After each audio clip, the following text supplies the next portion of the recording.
Recreation Center. My name is Jascha. I'm from the University of Heidelberg in Germany. My name is Armen and I'm from UCLA. Yeah, and we hope you have fun with the presentation. Woo! Thank you. Okay. So welcome. The SRC lobby serves as a central hub for students, faculty, and also community members. And among those, the lobby has a very good reputation in being a very fantastic environment in order to trigger feelings around the passion of sports. And in order to ensure this quality also for the future, ongoing evaluation is necessary. That's why we created a SWOT analysis of the lobby of the Student Rec Center. Before we get started, we would like to present you the approach we took. First of all, we will talk about functions and objectives of a lobby in a recreational environment. So we're not going to start with a lobby of the recreation center, but with a general lobby as a general approach. As a second step, on the basis of those defined functions and objectives, we will present a SWOT analysis, highlighting strengths, weaknesses, opportunities, and threats of this area. And as a third step, having covered both steps, function and objectives, as well as the SWOT analysis, we will give recommendations to specific proposals and specific tactics, how to overcome weaknesses, how to use the strengths, how to take opportunities, and how to prevent threats. Let's start with the first step, function and objectives. We define 3 functions and objectives for a lobby in a recreational area.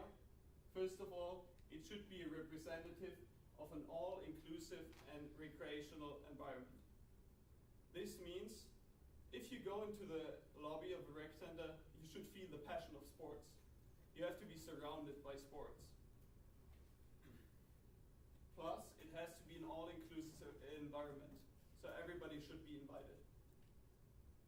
Secondly, a lobby is always a place where information and administration happens. That means our students, community members, or staff should have the opportunity to inform themselves about what is actually happening here. What is the price? What is the offer? How can I register? So we need places, spots, where information and administration is happening. Last but not least, a lobby is always also a space where leisure time is happening. So you should be able to spend a good time there, meet your friends, probably watch a little bit TV, get entertained, and stuff like that. You should have a good time. On the basis of this assumption, we would like to conduct a SWOT analysis of the lobby of the recreation center. We mainly focus on the main lobby, whereas we also consider the east entrance as part of the lobby since the area is non-controlled. As I told you before, we'll assess strengths, weaknesses, opportunities, and threats of this environment. I would like to start with the strengths. What is really, really good at the Student Recreation Center's lobby? First of all, you're surrounded by sports. As soon as you step inside the lobby, you have on your left-hand side the bouldering wall that is only separated through a glass wall, so you can see and feel everything that is happening there. Right in front of you, you can see fitness happening on 2 levels, on your level and on the top in the fitness yard. And to your right, you have the media wall with current sport coverage. So you're surrounded by sports and you can feel the passion of it. Secondly, the lobby is a multifunctioning area. You're able to study, as well as you have opportunity to relax, have lunch, following sports. You can meet friends. There are many, many opportunities you can take. Thirdly, a very big strength is you can feel the You enter the main entrance, you have a big O on the carpet, you have the duck here that is kind of like greeting you, saying hi, welcome. You have matching colors. The most dominant colors in the lobby is green and yellow, that are clearly the colors of the University of Oregon. And so you have the passion of sports, which is given through the surrounding, connected with the Oregon feeling, which is a major strength. Next point is you have open space. You can see here the organization of the daily operation. You have kind of like walkway space, but you also have the lounge space. However, this open space allows you to modify it. If you think back at the event of the 2015 football final, you can create public viewing here. You can also create sponsorship events. You can rent the space. So there are a lot of opportunities this open space gives you.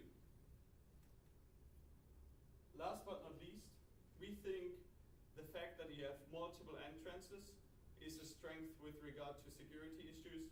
But also, if you think about accessibility, you can access the lobby in 3 ways. The main entrance, the east entrance that connects the lobby with the soccer fields, and also you can come through the south entrance. However, you have to check in first and check out again. Just to let you know, this is only a part of our list of strengths. However, due to the limited amount of time, it's not possible to cover everything. However, you will get the fullest in form of a handout later. So we're going to move on over to weaknesses. Like Jascha said, we're only going to cover some of the highlighted weaknesses and not all the weaknesses that we found. The rest will be presented to you towards the end of our presentation. So the first one that we noticed was the misleading desk labeling. So we have 2 desks over at the lobby, the first one being the welcome desk and the second one being the service center. My first day here, it was a little bit confusing for me trying to get a locker. I was redirected. I didn't know exactly where to go.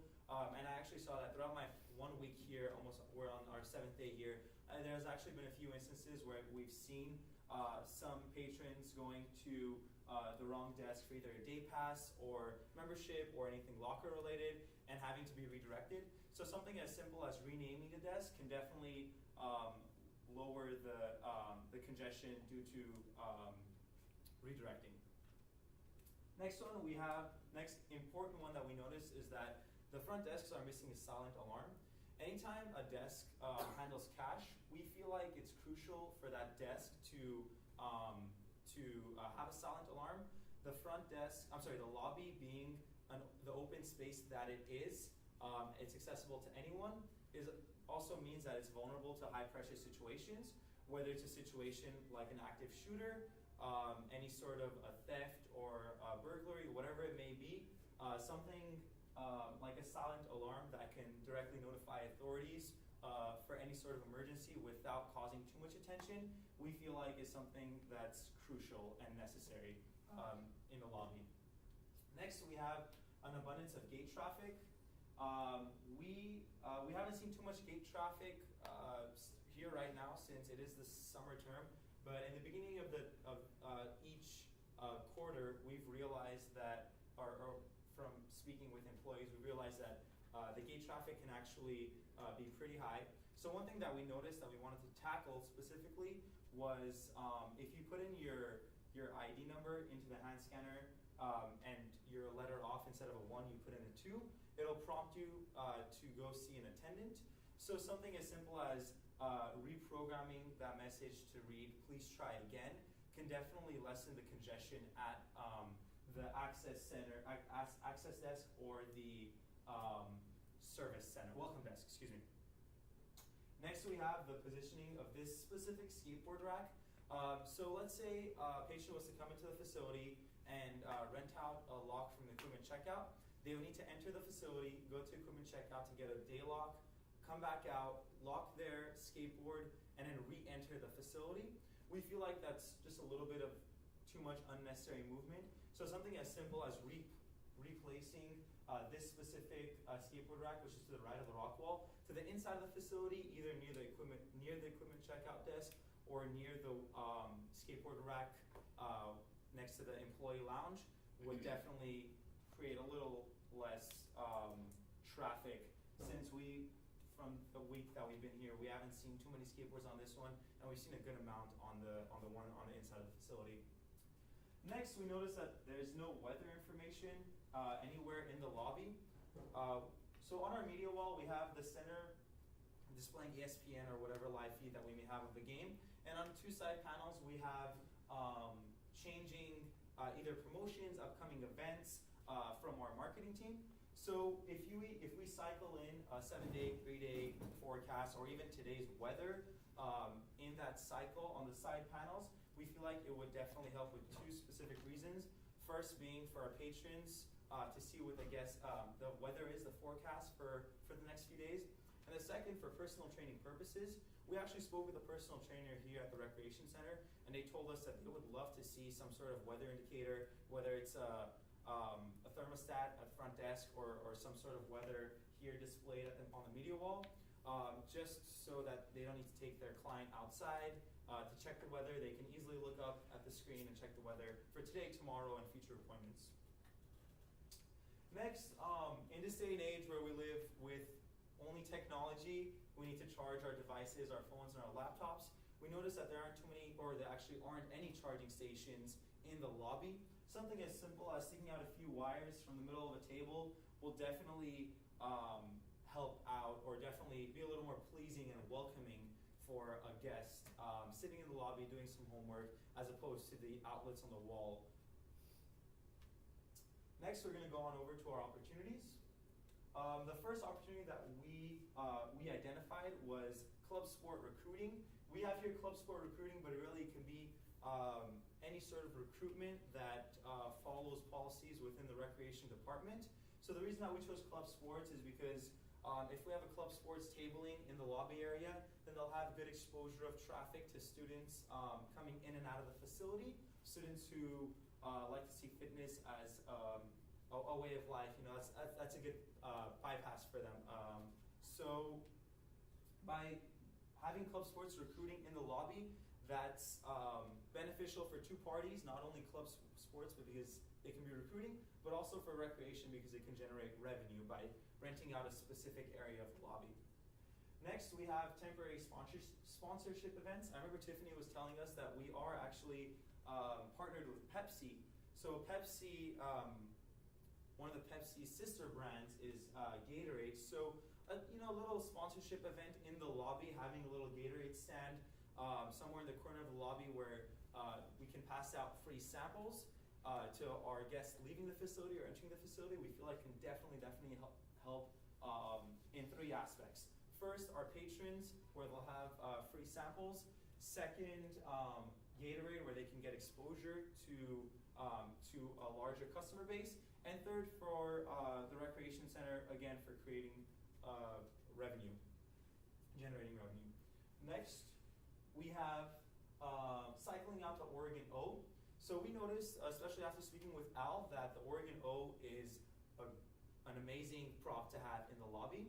So something to kind of refresh the look in the lobby is maybe cycling it out with a stuffed mascot or anything really along those lines, something that'll portray the Oregon identity.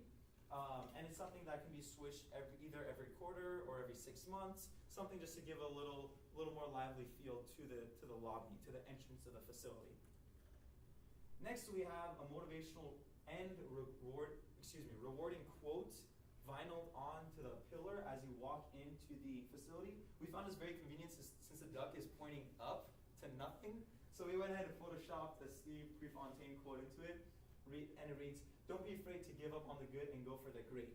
So definitely motivating our patrons, our students, our staff, faculty, and our community members as they come into the gym to have a great workout, have a great PE class, whatever it may be.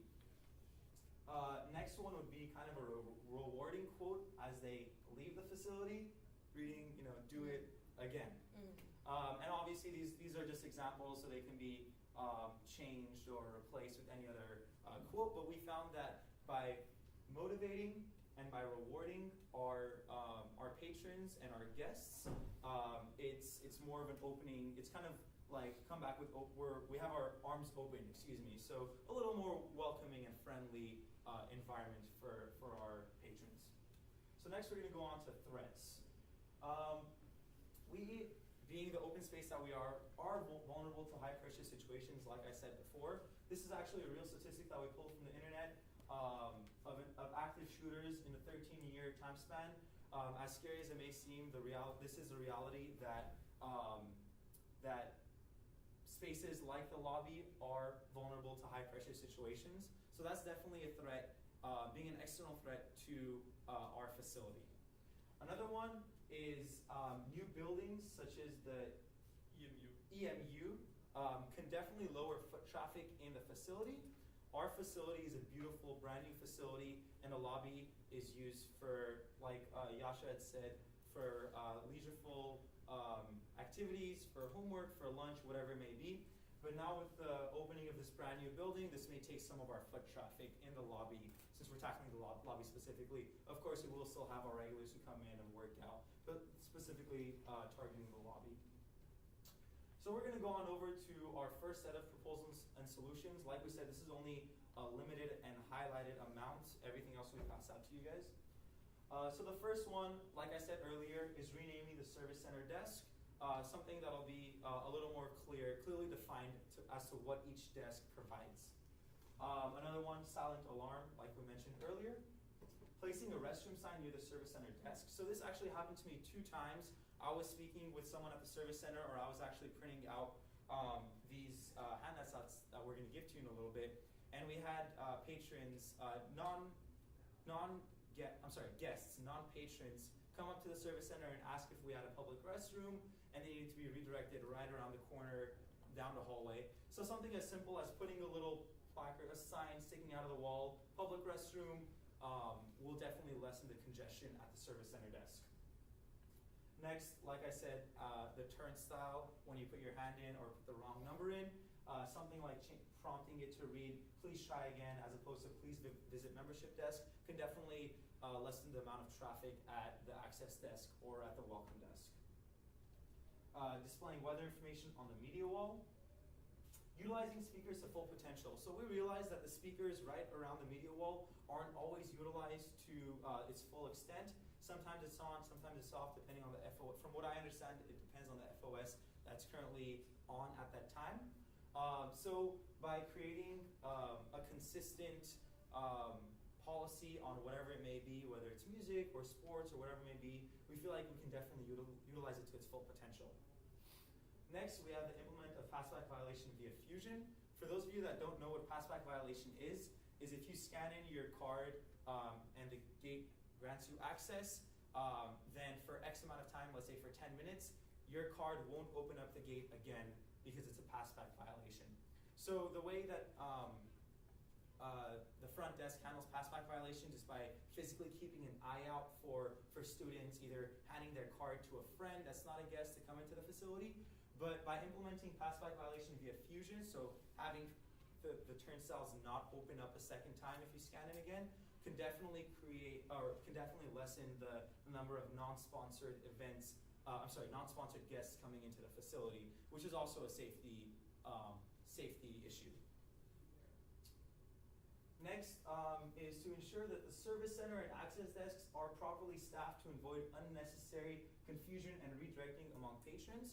I noticed that the access desk and sometimes at the service center desk are sometimes unstaffed, whether it's someone needs help and they need that employee to go help them out moving something, or I'm not exactly sure what the reasons are. I'm still trying to figure it out. But sometimes we have seen instances where the desks are unstaffed. So I actually saw a young lady yesterday wanting to go, I think, renew a locker or buy a locker space. She went up to the membership, to the service center desk. No one was there. She had to go to the welcome desk, and she was redirected with an employee back to that side. So little things like that, redirecting, can definitely be prevented by having our staff remain at their respective positions at all times. Let's go through the second part of our proposals and solutions. As Armen before, we don't see any logical argument why this skateboard rack is positioned next to the boulder wall, because just double check-in is necessary. So we have to move that, definitely. We thought about implementing a queue line at the service center. We know this queue line is there for the first week of each term. However, one should reconsider if it's appropriate to probably have a short queue line there on a permanent base. We think we should definitely implement the charging stations. It's useful, everybody's using it at the EMU Starbucks or at the libraries. You don't have to care if you have your charging wire with you or not, because there are some. I was talking about the east entrance earlier. The east entrance, as it is now, is pretty functional. It's just a connection through the rec center from the main lobby to the soccer fields. One can think about if one wants to make it more attractive by implementing, let's say, some art that triggers feeling around sports, some new tables. But as it is now, we actually think the east entrance is quite good because it's functional. One could think about making it more attractive, definitely. Another thing Armen was telling you too, have employees actively watch the south entrance and on the security cameras. It's just the security reasons, and I know from my time studying here that many people just sneak in there. It's just a fact. Yeah, those were our proposals and solutions. We hope you enjoyed our presentations. Thanks for attending. And if you have any further questions, we move on to the questions and answer section. Please feel free to ask everything you want, comment or feedback, and Armen will give you the handout where you can read the full analysis.